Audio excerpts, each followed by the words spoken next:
Welcome to Navigating Your 20s. I'm your host, Jess Hugo, and I am so excited to have you here. I'm an online personal trainer and nutritionist, but honestly, underneath it all, I am just a girl who is struggling, thriving, and surviving somehow all at once. So if this is you, you are not alone. If you want all the juicy tea on what it's like to be a girl navigating her 20s, I'm talking relationships, health, fitness, social life, work, and everything in between, then you're in the right place. Hello, bestie, and happy 2025. By the time you're listening to this, I know it's not going to be fresh in Jan anymore, but that actually, honestly, that's my intention. That timing is fucking 10 out of 10. We all know in January, we are so in it. We're like, yes, new year, new me. 2025 is going to be mine, XYZ. We're writing out all the things. We're doing the vision boards, everything. But then by I want to say honestly mid-Jan, but maybe you did your 30-day plan. Let's say February and be generous. By this time, you are dropping off. It's too hard. Life's going back to normal, and it's just way too much depending on your life. Like school is going back if you have kids, if you have siblings in school, if you have family that live with you that go to school, then work's going back, and then work is like leveling up because if you work with people that have kids as well, it just gets so hectic and there's so much going on and everyone's anxiety is fucking heightened, and it feels like, okay, work is so hard, social life is so hard, everything is so hard, I'm going to throw in the towel on my 2025 goals, which is why we're talking about this right here, right now. First and foremost, I'm going to tell you exactly what I did, and it started with reflections on 2024. So if you sat down and wrote your 2025 goals and you didn't reflect on 2024, I want to stop you right there. I know this is common. I used to never do this. I would just pretend the year didn't even happen and move the fuck on. And that can be bad for two reasons. One, I wouldn't even celebrate my wins. And yeah, you might think, oh, fuck, I achieved nothing last year. But I really encourage you to go back through your calendar, your gallery, like your photo gallery, and see what you achieved, because it is wild how fast yet how slow 12 months goes. I went back and looked through my photo gallery and I couldn't believe some of the stuff from like January, February, March, April even. Like I couldn't remember them very well. I like didn't recognize the person in the photos. Like I feel like so much of me has transformed this year. I've become like such a more confident person. I say this year, I mean in 2024, girl, we've moved on. Anyway, but we're talking on reflections. I feel like 2024 was really a year of growth for me in terms of personal growth. I feel like, yeah, I unlocked this confident level of myself, and that wasn't even my goal. I'm going to talk about what my vision board was and what I ticked off later, but my main goal was not even anything to do with myself. It was about my business and growing my business and things like that. And instead, I actually like grew as a person, as a coach, obviously, but it wasn't directly like on hands on my business, if you know what I mean. Like I feel like I just became so much more confident. I'm able to have so many more conversations now at like a high level with high level people without being a bit more like timid and scared. And you know what? Last year I was 22, and I think if I like reflected on my 20s as a whole, I'm like, okay, like 22 is a pretty, like you're old enough that you kind of have that confidence a little bit. That's what you would think from an outside perspective. But as you guys heard from the previous episodes, like shit happened in my early. I know I'm still in my early 20s, but like from when I just reached my 20s, that kind of intimidated me a little bit, made me kind of crawl up in a ball and be very shy. And it's because of older people in powerful positions taking advantage of their power and being manipulative and all of the things. If you listened to my last episode, you'd know. I don't want to go too deep on that, but I do think it definitely fucked with my confidence, and something just like a switch flipped, and I just became more confident. Yeah, as I said, able to start more conversations, have more conversations. Even the old me used to really struggle to kind of like go up to someone, like a worker in public, and like make my order or ask for something. Like I have a prime example. Yesterday I was at Woolworths and the worker was bagging up the chickens. Like he just grabbed them out, like the hot chickens, the roast chickens, he just grabbed them out of the oven and he was bagging them and putting labels on them and stuff. And I have worked in like retail, not like a supermarket, but I've worked in retail, and I hate when you're in the middle of something and you get interrupted. So one part of me felt like bad and didn't want to go up to him. Like I could wait. My time's not more important than his. He can, you know, do his thing without me interrupting him. And then I saw some guy really impatiently like tapping his hands, following the guy up and down, like because it's done in the deli, up and down the deli and things like that. And I was like, what the actual hell? Like that's so rude. And he was kind of like trying to grab it off him.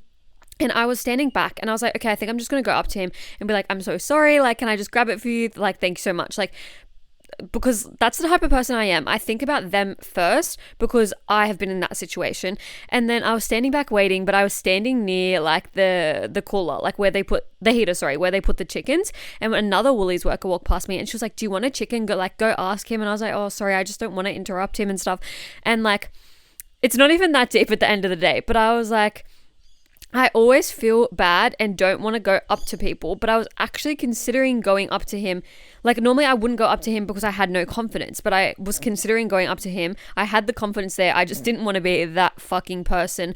And to be honest, those people, like that's not really Karen, but the Karen situation has really come out post-COVID. People are so nasty to retail and service workers, and I hate it. I hate it so much. I hear about like horror stories all the time. I have clients that work, service-based, retail-based, whatever, and they get treated like shit on the daily. Like, I really try to put myself in the workers' shoes before I come up to them, and I'm so sick of seeing people abuse them. I know this is a bit of a tangent, going left field, but yeah, I would never have the confidence to go up to a worker, place my order, ask things like that and stuff like that. So I think that in 2024, I really built on that confidence, and it does help and flow into other areas of my life, just about making friendships, hanging out with friends more and things like that, being more intentional and social and not being like in my bubble, and being clear on what I do and don't like, and really like standing up for myself in that confidence. If I don't want to go to something, like saying no, like having the confidence to actually speak up for myself. I think prior to that, there was a lot of people that would, say nasty things to my face, and I would just cop it, and I'm so done copying it. I would always cop it to be the good person and to not have things fall back on me, and I needed to stop being scared of that to grow. So yeah, I want to say in 2024, my confidence grew immensely, but that wasn't my goal. I'm going to talk about some of my goals. I really, really, really focused them on business. As I said, I really just wanted to grow my business, service more women, change more women's lives, and all of the things. I know that I wanted to be more intentional in my own health and fitness as well, though, because as I said previously, I started gaining some weight back. I was having the health issues with PCOS, and there was just like kind of a weird phase where I was like losing the weight and then kind of putting a little bit back on and then losing that again and then putting, and it was like not yo-yo dieting, because it did kind of stem out over, I want to say, like the whole entire year. It wasn't like a constant cycle every month or two, but I did definitely struggle. Like I kept putting on and putting, like losing the same weight like over and over again, and it was actually annoying. In 2023, I kind of struggled and not fell out of love with, but was struggling with training, because I quit my gym membership and then I left that. Well, actually, I left both gyms and I had free memberships with them. So I didn't really like quit my gym membership. I lost them because I wasn't working there anymore. And I didn't really want to sign up anywhere local to me. Like, there's just so many reasons as to why. But at the end of the day, I just did not want to. And I was like, okay, you know what? I'm a personal trainer. I'm going to create my own space, which I'm not going to get into about this. But I had so many complications. Honestly, this needs a whole episode on itself, because my home gym was complicated. The places I connected with and stuff were fucked. So that is a whole nother story. But because it took so long to kind of get it together and find things that I actually wanted, and I had gone through this whole process, I was like struggling loving training, because that was supposed to be where I was training, and then it was taking so long to get things organized and get things sent to me, and the right things and the wrong things, and things weren't as described, and it was like a whirlwind. So then I was struggling with the training aspect of thing. And like, is this to say you need to train to lose weight and things like that? No, not necessarily. But when you really enjoy doing something and it is your job and things like that, and then everything kind of goes to shit, that is like what definitely contributed to that. So I had on my vision board to just be more active and intentional outdoors. I actually had a photo of a girl walking a dog. Fun fact, I got my cavoodle Lexi at the end of 2022, I think. Wait, did I? No way. She's only one. The end of 2023. The end of 2023. She's only like one and a little bit now. I got her for my 22nd birthday. So yes, the end of 2023. So I wanted to be more intentional with, like, you can move outside of the gym, and I didn't need to stick myself in that box. So getting outside, walking the dog, things like that. The next thing I actually had was community, and I just had like the description of it: the condition of sharing or having certain attitudes and interests in common. But really, for the end of the day, for me, it was me building a community with like like-minded women that wanted to change their life. And I have been making so many connections like that all the time. So I definitely think I built on it, but I haven't built it to that level. So this year I still want to focus on those things, which is okay. Sometimes things are going to be on your vision board that are going to A, not be achieved, or B, like stem across multiple years. I don't want to just focus on community in 2023 and then not give a fuck about it. In 2024. Why am I stuffing up my years, guys? Okay, I don't want to say community in 2024 and then not give a fuck about it in 2025. Absolutely not. Okay, I also had on here some just normal words: create that content, consistency, good things are coming. I think that was all the words. Yeah. So for me, it was like consistency with content and things like that. I think I have been. If you check my socials, like make your own opinions, but I think I've been super, super consistent and good things have been coming. I've made such great connections with people and things like that.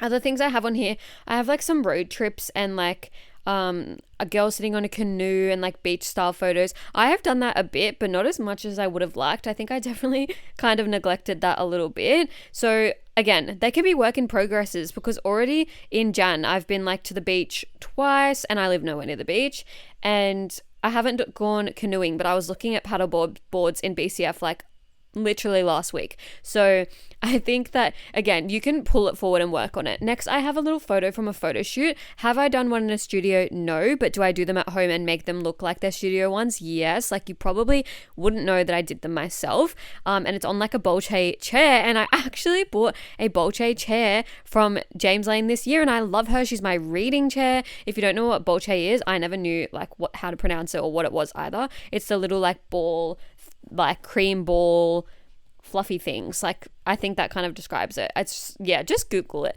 So yeah, I actually did do that. And fun fact, I actually have a photo on here of a podcast, which, did I start that in 2024? No, but we're here now. And again, it stemmed across and I'm still doing it. And some of those goals are still actively there. And then also some of the goals on here I like fell out with. One of them was 10K followers. Funny, because I actually don't care about the number of followers I have. I care about the community and the connection I have with them. So I would rather have 800 followers and, get along and know, or at least talk to like majority of them, rather than have 10K. So that is not even something I put on my vision board this year. And I think a lot of people, you'll see on their vision boards things about growing followers and this and that. And I'm just kind of like, okay, not for me. I actually didn't have any direct weight loss goals on here, but I do know that I just wanted to maintain my weight loss, which I definitely did. And I'll get more into that, because I know there's so many aspects to navigating your 20s, but I know that weight loss and having your desired body and things like that can definitely be a thing. I do have a bikini photo on here. I don't know if I had the intention of that being like a dream body vibes or what, but she looks good. I think I looked good last year. Like, I'm happy with where I went towards the end of the year. As I said, when I built that confidence and started getting better, all aspects of my life picked up. Next I had, this is funny, I had a activewear brand that I wanted to work with. Now I don't even want to work with anyone. I like activewear wise or brand wise, like I'm not an influencer. I own my own business, and I wear them, but I stopped even tagging them in my stuff. And when my clients ask me and stuff, I do recommend them, but it became this thing where it was like so elite and competitive to try to be a part of, and it was like almost like if you weren't in, you weren't good enough. And this year I didn't even want any of that. So it's funny, it actually stopped aligning with me like mid-year, but I thought I would mention that. And lastly, I have a team photo shoot, which I didn't achieve, which is so sad. I didn't achieve it. I didn't even make that an offer in my business or anything like that, but it's definitely something I want to do later down the track. Just not right now. That was everything on my board for last year. Wild, wild, wild. So just a bit of a reflection on 2024. Take the time to, think about it. What did you achieve? What didn't you achieve? And what even went in that same direction? As I said, at the start of the year, I wanted to be an athlete for this, not an athlete, but like a affiliate for this activewear brand. And then by the end of the year, I couldn't care less. And it's not because I got rejected or whatever. It wasn't anything like that. I just stopped caring about that. It really wasn't that important to me. And it didn't even align with where I wanted to be anymore. Like, yes, it's cool, it's whatever, and I have friends that are sponsored by them and stuff like that, and I'm just like, yeah, cool. But I also can't imagine having to, talk about them every second day of the fucking week while I'm trying to like talk about my clients achieving cool, crazy results. You know what I mean? Okay. let's get into big fuck yeah goals for 2025. I'm saying big fuck yeah goals because my word, I'm going to go into my word for 2025 later, but my word is aligned with big fuck yeah goals. So I sat down and I was like, okay, what do I actually want to achieve this year? Comparing to last year, I did a lot of personal growth. I think I want to put all that growth and energy and everything into my business this year and do some really cool fucking things. It's scary to say out loud because you never know what's going to happen. As I just said, you could not have predicted how last year went for me. But I sat down, I created a 90-day plan. I have some big goals in mind. Will I share them when I achieve them? Fuck yeah. For now, they're a bit of a secret. Just because you never know who's listening, you know? I don't want to, let everything off my chest just yet. I will tell you all so soon. I hate when people say that, but I will tell you when I achieve them or by the end of the year. If I haven't, that's fine as well. But I will achieve them. So I've sat down and sorted out some big fuck yeah goals for business, but also some goals within personal. I want to go away more. I'm going to actually just break down my vision board for this year because it's actually so different to the one I just mentioned. This year I actually want to travel. That is like one of the main things I put on there. I put Perth by the beach. I put Melbourne in the like city centre. What's it called? Is it Town Hall or is that Sydney? I don't even know. But like the main, what is it called? I actually am going to Google it. Oh my God, it is Town Hall. Yeah, I put that, but I just want to go to Melbourne. I want to go to Perth. I just want to explore places in Australia I've never been. I've only ever been to Queensland. I can't believe I haven't been to Melbourne. I can't believe I haven't been to Perth. Like Perth is a little bit different because it's 5 hours away for all of us, but Queensland, Melbourne and Sydney are all within like an hour of each other. Why the hell, by plane, why the hell have I not gone? So I have that on my list and I have a little plane. It's Qantas, but I don't really care. Anyone but Jetstar, I guess. I really just want to go around Australia. I haven't. Also, my partner, or actually, and I don't even have passports. Mine expired. He's never had one ever. So I don't really want to like push to do all of that yet when we haven't even gone places in Australia. So I have travel things on there and I have obviously career-based ones, but like boring right now. Let's talk more personal. I have reading. I set a reading goal this year of 70 books for 2025. In 2024, I did 62. Not a massive jump, but I also, as I said, I want to be in like a busy season. I am in a busy season and I want to do crazy things with business. So I didn't want to be unrealistic and put it too high. So I have reading there and it's like outside with a little cozy blanket, the sunset, all of the things. And this year I actually moved into a room with a balcony, so I want to get more intentional with getting outside, in fresh air, on the balcony, things like that. Do I have balcony furniture yet? Absolutely not, but it's a future thing and I have my Bolche chair. I just don't want to put her outside because as I said, she's nice and white. Another thing is my partner has done up like his forward drive and he wants to go to camping and things like that, so I have a little camping photo on there. I am not much of a camping girl, I will be honest, but I want to say yes to more things and, be more open to things and it will make sense when I tell you my word for the year later. So I have that. I have the podcast, which is wild because I actioned it literally straight away. I guess I just put it on there to be consistent with the podcast, which, as I said, I am a very consistent person. I like to do the most, so I definitely will be. And then I have some other little body things, like just for me, I don't really look up to people's bodies and be like, I want to look like that, but it's just like me being my best, fittest self. So I want to take things to the next like level and be fitter and stronger and things like that. It's not a weight number, like it's not a number on the scale. It's not a weight thing. It's literally just getting fitter, stronger, more confident in my body, which confidence in your body goes through ebbs and flows. Some days you feel fucking 10 out of 10. Some days you feel disgusting. That's really common and normal. So I just want to be fitter, healthier, stronger. And I have a team photo shoot on there.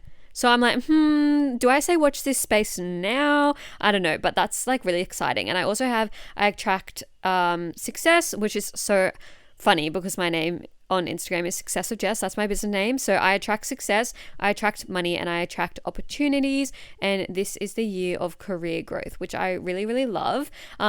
Notice how that is like very navigating 20s, I want to say, like between travel and camping and reading and talking shit into the mic and body and strong and photo shoots and everything like that. Yeah, it's pretty simple compared to 2024 and a lot of the same things aren't even on there, but I just think that different focuses this year. I want to do more personally, like travel and things like that, but I do want to lean into having busy seasons. And this is not promoting hustle culture, but I am so here to just do do the busy. So yeah, that is kind of my big fuck yeah goals for 2025. And you might be listening to these and think they're not even anything crazy. I think that's a good thing. I think that if we have anything way too crazy, it feels almost out of reach. For me, some of those things do feel out of reach. I've never traveled to those places. And is it hard to go jump on a plane? No. But planning all of those things and being really intentional with it is another thing. Also, something I'm trying to do is go out and do something like not significant, but like to some sort of event or something once a month. So for January, I haven't done anything so far. Watch this space, I'll let you know. February, I am going to Aaron Chen. He is a Australian comedian, so I'm going there, which is fun. And then in March, I am going to Drag Bingo. It's Kath and Kim inspired. I freaking love drag, like RuPaul's Drag Race and things. I'm a big fan, so I'm excited for that. I haven't planned anything further than that, but yeah, I want to be doing something sort of significant, cool, different, at least once a month, just to like keep things fun. And yeah, so that's one of my goals as well that wasn't even on my vision board. So with my vision board, I didn't print it out, I didn't stick it together, I did all of that last year. This year I just made a little like scrapbook style thing on my computer and made it my desktop and called it a day. And this is the first time I've even really talked about it, because I just want it there as a reminder. It doesn't need to be the be all and end all. It doesn't need to include every little thing. Like I said, I'm going out monthly and I didn't even put it on there. But yeah, I hope that gives you a gist of that. My word for 2025 is taking risks or risk taker, however you want to say it. But ultimately, I want to take more risks. I want to say yes more, and not be so scared. I think towards the end of the year, I want to say from August onwards last year, I was trying to push out of my comfort zone, but then I was getting scared at the same time. And it was just so many different things that I've like worked through, but I don't need to be scared about anything. I don't know why I'm being scared about things within business or within conversations or whatever. I think I just need to push out of my comfort zone more. And yeah, so this is the year of taking risks, saying yes more. Maybe I'm gonna go and do something and it might push something else out or whatever, and it might not like align with everything, but I don't care. It's a risk to take, and I'm trying to just be more like, not YOLO, but YOLO. Like if I have a lot of things on, not give in to the, I have so much on, like try to prioritize different things and make it happen. Like even right now, I know I have a massive to-do list of things to do. I know that a lot needs to get done to hit this 90-day plan I have. But at the same time, like, I'm not going to say no to going out on a beach walk or hanging out with like my friend who I never see and things like that. I'm like not going to say, no, sorry, I'm like way too busy. I want to do more, take risks in every aspect of my life. And obviously you guys will be here along the way. I'm going to keep you updated on all of those things. So with taking risks, building my business and having more connections. I actually love connections so much. I feel like I've been opening up some spaces for my face-to-face coaching, and I've had some really great girls come in, and I genuinely love hanging out with them in their sessions. I genuinely love seeing them. Yesterday we were training and we were chatting, like me and one of my one-to-ones for face-to-face, and then I was like, okay, next set. And then she was like, I had fully forgot we're doing this, because like we just have fun while we're doing it. It's not that deep. So for me, it's making more connections with like-minded women in their 20s and having connection pieces like this. I feel like a lot of my people in my space, my clients, things like that, they say that they wish they knew more. And I'm like, I don't know what more to say. I feel like I share so much, but I genuinely don't. So I feel like having this platform kind of gives me an opportunity to share more. You probably come out of these episodes thinking like so many different things that you never knew about me, which I love. That's what I actually love about podcasts. You can go on and learn so much about someone, and you kind of get that connection piece. So that is something I really, really want to lean into in 2025 as well. And it's like a double-edged sword, because I don't have enough space to have more than like, you know, a handful of girls at once for face-to-face. And obviously it's at my house, and then I want to travel, so it's hard as well. So I try to keep it really, really small, but then that helps me. So then that stops me from having like connections with a lot of people, but that helps me as well have such deep connections with the girls I do have. One of my clients, I've been training her for 2 years. Like, I'm calling her my client for context, because obviously that's how she started, but I would consider her such a good friend now. And like 2 years, of course, we have such a deep connection now that we've been friends for so long. And I actually met her at my first ever job, or not my first ever job, but my first ever full-time PT job at Virgin, which is wild to me. And she still, you know, trains with me and comes to see me every single week to this day, which I love for her. I love for us. I love her for that. Like, it's actually insane to me. So let's talk about you setting your own goals. So what I like to do is sit down and just write down the most wild fucking things ever. Even if it's like, I want to lose 20 kilos. Even if it's like, I want to find a boy. I know a lot of people actually have set goals of like wanting to find a boyfriend or girlfriend, partner, whatever, and really grow on their relationship front and things like that, which I love as well. Whatever your fuck yeah goal is, even if it's a bit delulu, even if it's a bit like, how am I going to do that? Write it down and then look at it realistically. Can I create a plan to make that? So I have a particular goal in mind, and then I was like, okay, how am I going to do this? And then I set my 90-day plan. So if it was weight loss, for example, I want to lose 10 kilos. Okay, let's set a 90-day plan. 90 days is 3 months. Imagine if you were on for 3 months. Like, that is wild. Just for some context, my last cut, I lost about 5 kilos in 8 weeks. 2 months. 2 months, because I was being so intentional and my body really, really changed. Right now, I'm on a cut and it's only been a few days, so it's nothing wild yet, but I'm being so intentional with what I'm eating and how I'm navigating it, and I think it will be done in 2 months. So, you know, thinking ahead and, okay, how long is this actually going to take me? So let's say you have a goal of losing 10 kilos. Let's do a 3 month, or let's do, 3 months to start with 90 days. In the first month, you're going to be learning all things tracking, getting things together and things like that. And it's going to be a bit of a whirlwind. You're probably not going to be perfectly on because you're learning things, and that's okay. So I want to say the first month is almost like a bit of a write-off to be completely on. Not a write-off. You're still going to be doing your sessions and doing your nutrition, but it's not going to be perfect. We can't expect perfect when we're learning. So that's the first month. The second month, you're going to start nailing it. You're literally going to be on with your sessions, on with your steps, on with your nutrition, and leaning in to the one-on-one support of coaching. Right? Then by the third month, it's all coming together really nicely. You're seeing some epic results, and you're going to be literally like, if you're sticking to it, but say like we're at the end of the third month, that's 8 weeks on.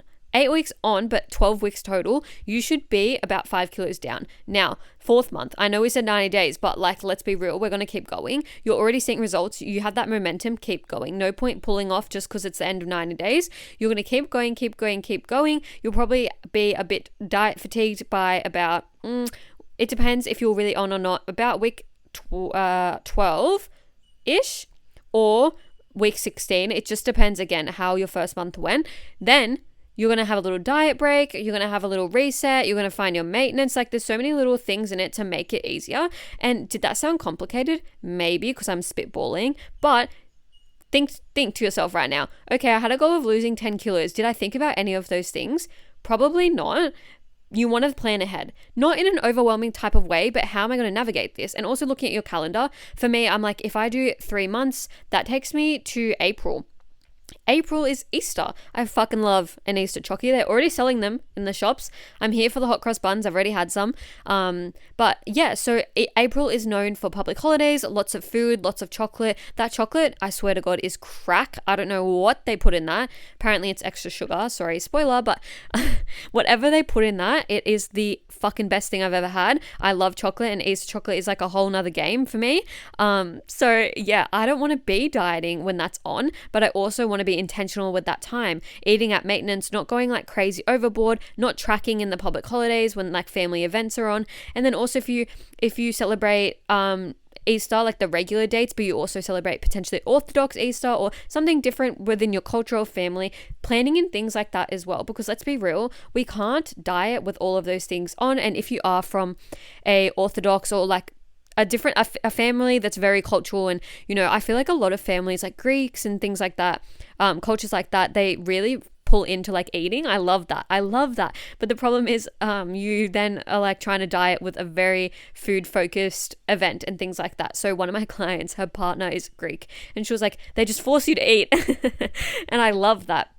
I really love that. I feel like Australian culture is so boring. So I love leaning into and learning about different cultures and things like that. But you know that that's your family, that's your culture, things like that. So making sure you're not in a diet for that phase. And sometimes as well, like families won't understand. So it's best to not be in a diet there than try to explain away your diet to everyone and then like not ruin the family event, but ruin the family event, if you know what I mean. So being really intentional with what's coming up, the first few months of the year. It's actually wild when you think about it and break it down like that. Like sitting here right now, you could be like, oh, Easter's so far away. But if you're on every single day working towards your goal, imagine what you could achieve by Easter. Like it's actually insane. So for me, it's figuring out what I value most in life. Something I didn't even touch on just now is maybe your goal is potentially to save money and you're freaking out like, how am I gonna, live a little while saving money and things like that. Look for more free things to do. I could do a whole list of this, to be honest, but I'm not, because this is about goal setting. But if you have a goal of saving money and you're like, oh, I'm going to have such a boring year, I'm going to be stuck in the house, think of free things that you can do. So what do you value most in life right now? What's rewarding, satisfying, fulfilling, things like that? That's where I would start before I even started sitting down with my goals. What do I actually enjoy and value? Like for me, I haven't traveled. I don't even know if I enjoy and value that or not. But it's something different that I want to do. Things I do know I enjoy and value are my clients and my business and my life and things like that. So that is why that was number one priority straight away. Next, where do I actually want to be this time next year? And as I said, it can change. It goes through so many different phases. What I originally put in 2024 is nowhere near the same as what was achieved exactly or where I want to be in 2025, which is actually a good thing. You wouldn't want to be writing the exact same stuff in 2024 and 2025 to the T, because it just shows me that you haven't done anything in that time to grow. You don't want to have the same goals. So think big. Something else that I actually used to hate whenever I got asked this question is the why behind my goals. Why do I want to achieve this? Why are you writing that down? Why is that at the forefront of your mind and things like that? Like what will achieving that actually give me? I think I hated it because it almost like called me out if I had goals that I hadn't really thought too heavily into and stuff, and I was like, yeah, this sounds cool, like I'm gonna put this down, and then someone was like, but why? I was like, oh, like it almost felt uncomfortable for me, whereas now I could confidently say why my goals are what they are, and I've just explained half of them to you, so I think you get the vibe. But yeah, if you have something like save money or a 10 kilo weight loss or whatever the fuck, why? Are you saving for a house? Are you saving to just be more intentional because you spent so much money this year? Are you wanting to lose 10 kilos because you're unhappy in your body? You want to be fitter, stronger, healthier? Is it because of your health? Are you at a health risk? Is it because you want to start a family? Like so many things can go into that, and whatever your why is, then like it is what it is. Like don't let anyone tell you otherwise. Your why comes from within. And if you write something down, you can't really come up with a why, I would deep dive into that more. Like why can you not figure out why? Gosh, I'm saying a lot of whys, but you know what I mean. Because sometimes we write down goals and they just excite us. Like they sound so exciting. They're like big fuck yeah goals, scary, exciting, all of the things, but why? And then how would achieving that actually impact my life? For me, if I achieve my 90-day plan, it actually will flow into so many elements of my life, and I'll share it all with you guys soon. But like in short, sweet time. But like what will it actually do for me? And for me, there's like a lot. It will positively impact a lot of areas of my life, and I think I'll be a lot happier being at that point. But we'll see. It's really hard to know, but like what can we actually get out of that, and how will that positively impact? And also thinking a bit of a negative impact. I think achieving the 90-day plan might have some negative impacts, but again, I'm risk taking this year. I can't be like, oh, I'm not going to do it because I'm so scared of the negative impacts. Every single thing we do has positive and negative impacts. So I just don't think that should stop you from achieving one of your goals. And then lastly, I want you to think about how satisfied, like on a scale of 1 to 10, how satisfied would you feel actually achieving that goal and reaching that goal? Because for me, I'm like, fuck yeah. You can even hear like in my voice, I'm like giggling a bit because it sounds so exciting. I know I'll feel so fucking good when I get there. I'll feel so achieved. I want to sit into that and reflect when I get there. I don't want to move on to the next thing. I've been this person that's achieved stuff, like brushed it under the rug and moved on. I don't want to be that person in 2025. I want to really be like, I fucking did that. I don't want to play small, but I don't want to not recognize my achievements. I'm going to be like, fuck yeah, I actually did that. And it is what it is. Like, fuck yeah. Like, I don't know how to describe it because I'm not there yet, but I just want to be like, I did that. I took the risk and I fucking did it, and I'm taking a moment to celebrate it, which is why I'm going to share with you guys when the time comes. On that though, if you don't achieve your 90-day goal within 90 days, it doesn't matter. Like I said with the weight loss example, if it stems out to another month, it stems out to another month. That doesn't mean you can't achieve it. That doesn't mean you're a failure. You just didn't achieve it as quickly as you did. I might not achieve this in 90 days. That's okay. I'm still going to have that goal and I'm still going to keep working towards it. Like that may be the way the cookie crumbles. Some things that your goals can be completely out of your control. And I think that we just need to accept that going into creating the goals. Yes, it's scary. Yes, it's in your face, but it's just like, okay, like it is what it is, honestly. I'm going to take the risk. So I really want you to sit down and figure out what your word is for this year, because taking risks, like risk taker, whatever you want to say for me, is actually crazy. It just came to me and I was like, yes. Like, I didn't go searching for words and comparing different words and thinking, no, like that just came to me and no other word did. Like, that was just it for me. And I was like, this is so aligned. And I posted it on the first day. Or did I post it on the first day? Maybe the second day of the month. No, actually it was the first day. I posted the first day of the month on my Instagram story, so that every single person out there that's watching my stories knows I'm not fucking around. Okay, girlies, I think I've officially chewed your entire ear off. So I want you to walk away from this conversation and go write down your goals. I hope this actually sparked something in you to recognize the things that you're capable of achieving. Like, the old me would be very scared to achieve the things that I'm achieving now. So I hope this gave you some confidence to be like, yeah, actually I can do the damn thing. And yeah, I hope you walk away from this, sit down with yourself and really flesh out the things that you want to achieve this year, create a plan with them, even if they're scary, even if they're big fuck yeah goals. Like, I really want to see it. If this is a conversation that you want to have in the DMs with me, go right ahead. I'd love to hear about your goals for the year. I'd love to, go back and forth and spark a bit of a conversation and spark some goals in your mind, because I think with navigating your 20s, shit is going to change all the time. You aren't able to predict what's going to happen. You never know what's going to happen. But sometimes it can be feeling really like lost and lonely if you don't have a plan in place and things like that. And it doesn't need to be perfect. It doesn't need to be anything crazy. It can be things so simple, like, and I'm not saying these are simple, but simple meaning they're not complicated and there's not heaps of layers to them. It could be something like going back to full-time work. It could be something going back to uni or dropping down at uni and only doing part-time and things like that. I don't care what level or layer it is of your goals. Like, achieving anything is amazing. So yeah, thank you for listening to this one. I actually really enjoyed sharing it all with you. If you have questions for me about any of my goals and things that you want to know more on, apart from the things that I'm refusing to share for now, let me know. Let me know if you like this one and we will chat soon. I love you. That's a wrap on another episode of Navigating Your 20s. Thank you so much for joining me and taking the time to listen. If you enjoyed the conversation, vibes, and got something out of today, please feel free to send me a DM with any key takeaways and feedback, or share on your socials and tag me so we can connect. If you liked today's episode and you're wanting more from me, you can find me on all socials at success.withjess.